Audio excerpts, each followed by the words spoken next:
The moment she stepped through the doorway, I froze. Her skin shimmered like liquid silver under my dim bedroom light, and her eyes, impossibly large, impossibly golden, locked onto mine. "Why is my picture in your room?" she asked, voice smooth but sharp enough to slice through my thoughts. I couldn't speak. My hand hovered over the wall, over the small, carefully framed photograph of her I had found at a flea market years ago, before I knew who she was. It wasn't just a picture. It was a fragment of a life I didn't understand. And now, the real person was standing in front of me, asking a question I had no answer for. But that was only the beginning. I had always thought Earth was boring. My life was a cycle of work, sleep, and endless scrolling.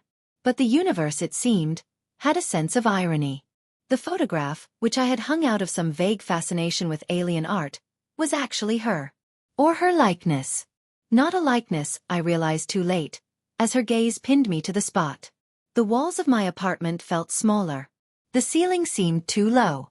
What had I invited into my life without even knowing it? She didn't move, but the air around her hummed. My apartment lights flickered, a weak echo of the energy radiating from her. "You've kept this?" she said, her tone neither angry nor pleased, but something in between, something alien. Her fingers brushed the frame as if she could read every memory stored in my mind through the glass. And for a second, I felt my life unravel. None of us were prepared for the truth. I didn't know, I managed to say. Words were useless. They always felt useless in moments like this.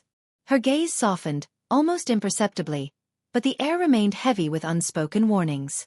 Then, as if on cue, a ripple of light ran across the room. Not from her, but from the walls themselves. The apartment seemed to stretch and twist, folding reality like a page in a book. What I saw next changed everything.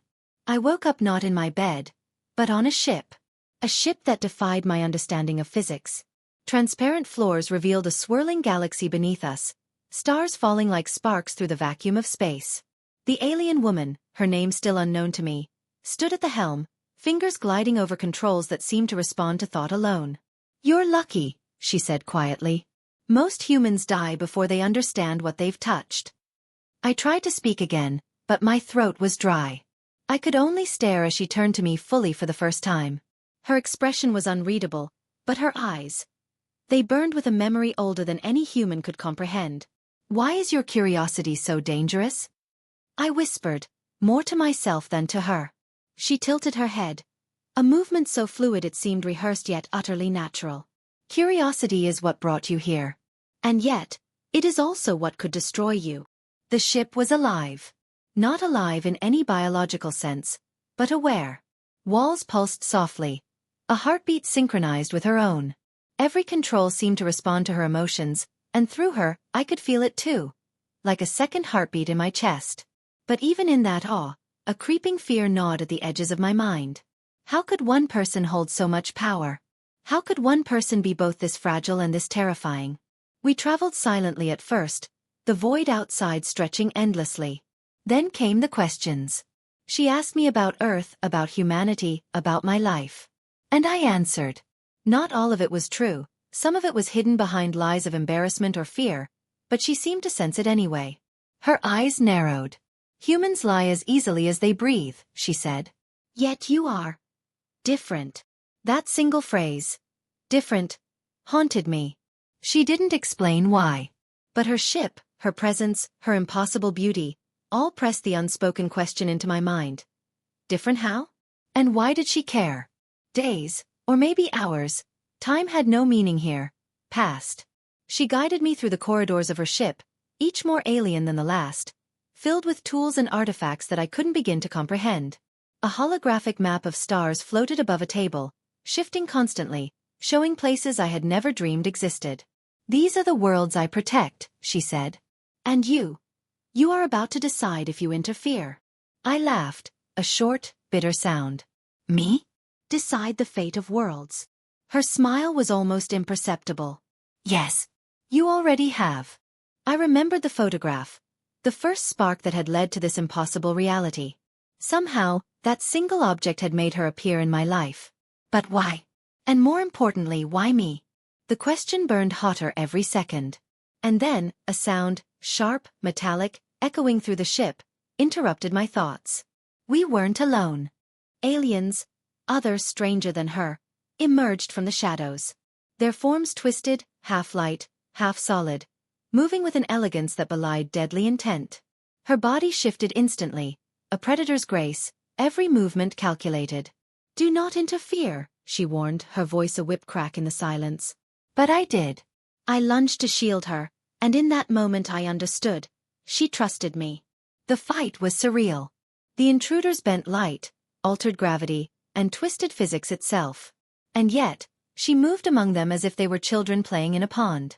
Her power was overwhelming, but more terrifying was her restraint. Each strike was measured, each motion precise. And then she turned to me mid-battle. "Run," she whispered. "Or learn too soon." I hesitated, paralyzed. But curiosity, stupid, relentless human curiosity, won. I stayed. The intruders were pushed back. But not gone. And in that lull I saw her face. Not the warrior, not the queen, but the person beneath. Vulnerable.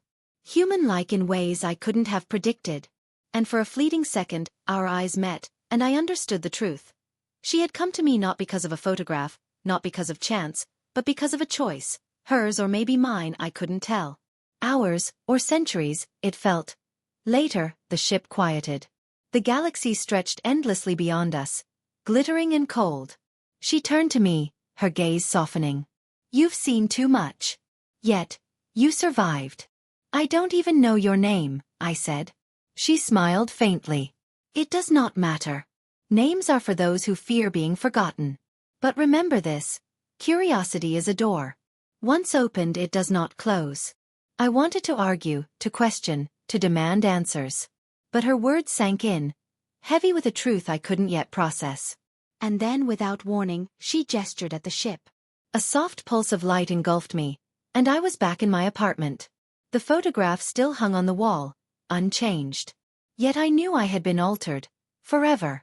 The room felt smaller, the ceiling lower, yet somehow the universe seemed closer. I touched the frame. My fingers trembled. And in that trembling, I realized the full weight of what had happened. She had come to me, not as an invader, not as a savior, but as a mirror. A reflection of what I could be. Curious, brave, human. And as the city hummed quietly outside, I whispered into the empty room, hoping she could hear, "I will not forget." The photograph shimmered faintly, almost imperceptibly. And I knew somehow she hadn't either.